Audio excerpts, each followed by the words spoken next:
कांग्रेस के नेतृत्व विवाद थमता नजर नहीं आ रहा है। सोनिया गांधी को चिट्ठी लिखने वाले नेताओं में से एक विवेक तनखा ने पार्टी के दूसरे धड़े पर सवाल उठाए हैं। राज्यसभा सदस्य विवेक तनखा ने कहा कि हम बागी नहीं, बदलाव के वाहक हैं।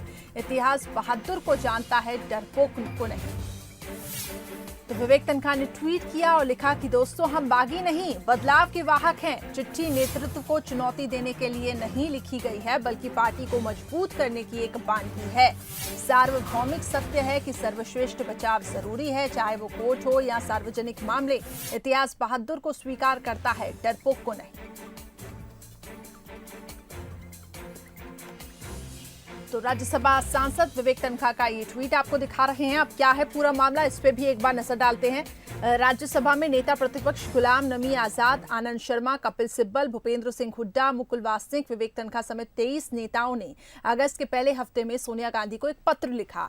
इस पत्र में कांग्रेस नेताओं ने सोनिया से पूर्णकालिक और जमीनी स्तर पर सक्रिय अध्यक्ष बनाने और संगठन में ऊपर से लेकर नीचे तक बदलाव करने की मांग की।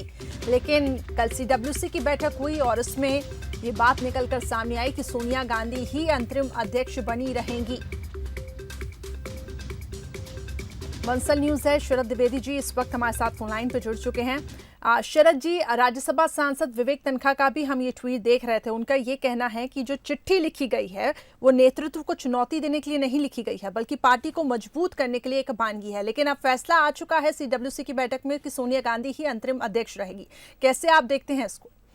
देखिए, तूफान गुजर चुका है और अब जिस तरह से अपनी अपनी बात रखने का या एक सफाई देने का एक बात एक शुरू हुई है।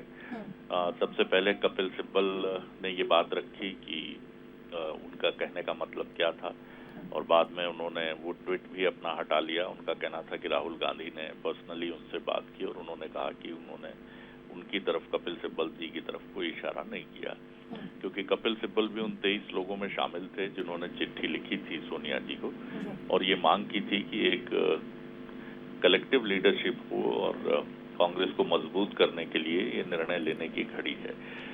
विवेक तनखा जी ने भी जो बात कही है वो बात ठीक है, क्योंकउद्देश्य इन नेताओं का मोटे तौर पर यही था। लेकिन अब ये बात कहाँ से निकली, हालांकि सुरजेवाला जी ने कल दोपहर में ही ये बात कही थी कि राहुल जी ने ऐसा कुछ नहीं कहा है कि ये जो चिट्ठी है ये बीजेपी से कहीं साठगांठ की तरफ इशारा करती थी।